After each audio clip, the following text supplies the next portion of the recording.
Hi everyone, this is Esther Camacho with the McAllen Public Library, and welcome to another genealogy research tip.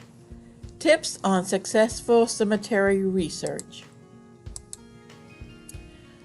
Now, before you visit a cemetery, let's just make sure that we have all our ducks in a row here. So, do you have supporting evidence? Do you have the death certificate that tells you where that person is laid to rest? If you don't, do you have an obituary?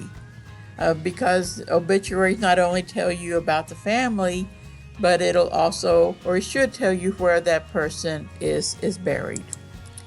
And if you did not find either one, have you researched the newspaper looking for an article? Because it is in recent times where we have an obituary section. Before that, it was just added into the newspaper. Now, there are times where you don't have a death notice because maybe they were killed in a car accident or any other type of accident, and you have the article, the news article about the accident, and you don't have an obituary because it's in the article. So if you read the article, there are times where they'll say, well, they're survived by the wife and children, and they're going to be buried at this cemetery. So look for those newspaper articles if you can't find the other two. So before you visit, look for other options. Contact the funeral home. If you know who they are, or if that's the only one in town, contact them and see if they happen to have information. Now, there are times where they'll say, we don't have records from that time period. And it may be that they don't because they've changed owners and they did away with it. But contact them to find out, to verify that a person is actually have gone through them, because sometimes a funeral home will have a funeral home record.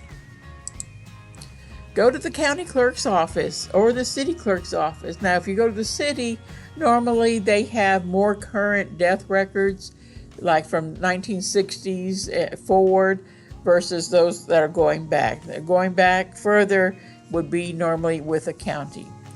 So check with them too to verify, is there a death record? Just because you didn't find it online doesn't mean there isn't one. There was, and I'll give an example, I was looking for a distant relative who died in the 60s, and they did not have her in the county records, or I didn't find her online. Well, sure enough, I went to the town that she was from, and the city actually had her death certificate that I was able to get a copy of.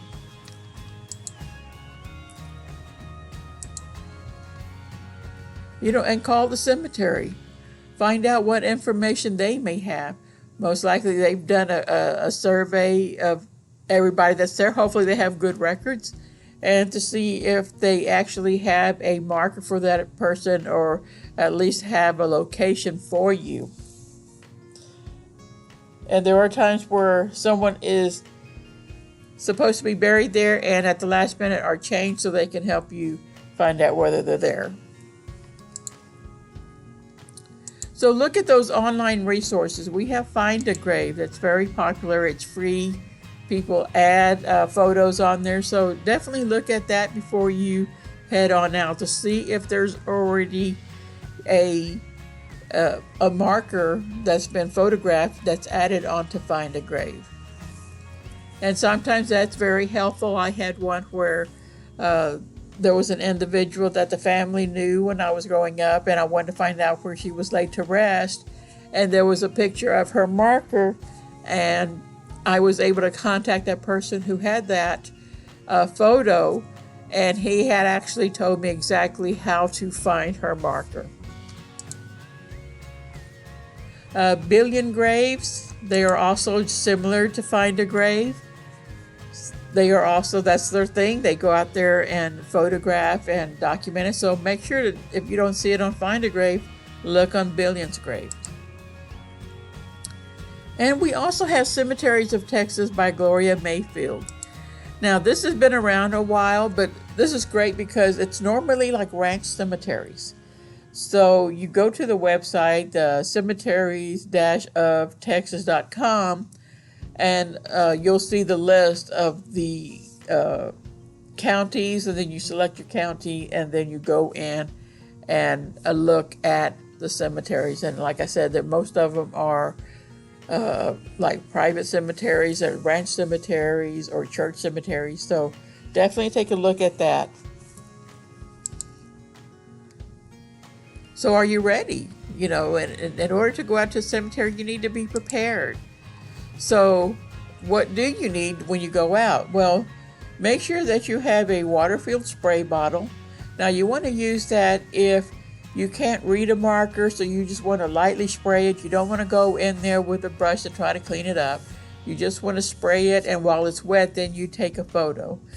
Take some grass clippers or some sort of clippers out there just in case you need to trim around the marker. Bug spray for you, because there will be bugs out there, and water for yourself too, because believe it or not, you're in the cemetery and you're walking around, you are going to get a little thirsty, so make sure that there's water there for you as well. Take a camera or your cell phone. Make sure that you have batteries and that your cell phone is fully charged, and don't rely on that. Make sure you take a notebook and pen, because you want to document any type of notes of what you see around you. Is there a tree near the marker? Is there another marker that's nearby that's unique? If you want to sketch a little map, please do so, because you want to help yourself or anybody else who wants to go out there and look at that person's gravesite. Make sure you have some gloves, some sturdy shoes. Please don't go out there in stilettos. That's going to be very difficult to walk into these cemeteries. Wear long sleeves, especially if you're out there in the hot sun. And long pants or jeans. That's the best way to go out there and go out there, especially when you are going to be doing some serious searching from one grave to another. So make sure that you're completely prepared. So while you're at the cemetery, try to get a map. Talk to the cemetery office and see if they have a map for you out there that you can use. Or if not, sketch your own. I've done that plenty of times where I go out and I sketch my own map and put it together for my record, so that I can go out and tell people, hey, this is where those relatives are buried. And just know that burials are located in sections, blocks, lots, and spaces. So when you look at it, you're going to have to go out there and learn which section is what, which blocks are what, lots and spaces. That's just the way that they have documented each gravesite.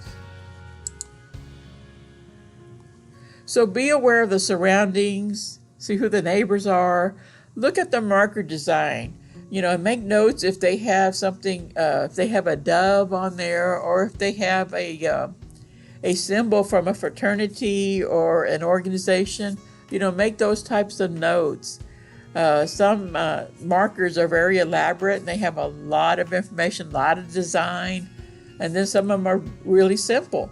And you want to document, this is a very simple marker.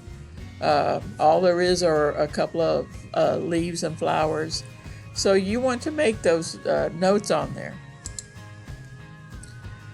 So let's just recap. Do you have the documentation that will tell you, hey, yes, they're in this cemetery? So make sure you have that information that's going to back up your research. Have you contacted the county clerks or the city clerks, the funeral home, and the cemetery office? Make sure at least you make those calls to those that, especially like the cemetery or the funeral home, to see what documents they have. Sometimes at the funeral home, you might get receipts. They may tell you who paid for the funeral, or any other information as to who was there. Sometimes they may even have a copy of the obituary. Same thing with the cemetery. You'll need to find the location, so you need to rely on them to tell you where they're buried, and they can tell you that yes, they're here, and you go to the location, can't find them, it's because that they are covered over with grass or something like that. So then you need to let them know so they can fix that for you. So have you searched online? Look at those main websites. Find out which one might help you. Go through all of them before you actually go out there to make sure that you've covered all your bases. So do you have the essentials for visiting a cemetery? Are you actually prepared? Make sure you have your phone, your camera, plenty of water. And make sure that when you're out there, always be safe and observe your surroundings. Make sure that there's not a funeral that's going to happen. And that is really important, that when you go to the cemetery that you ask the office, is anything happening right now? Because I've been caught in the middle of a funeral and I actually had to tell people, hey, not me, you need to go over there. So make sure that you find that out, because you don't want to get stuck and have to wait until the funeral's over before you can leave. So just be very observant and be very respectful while you're out there. So thanks for watching. So next time on Genealogy Research Tips, let's just talk about citing your work. This is Esther Camacho with the McAllen Public Library. Don't forget to add a comment below and to like us on Facebook. So see you next time.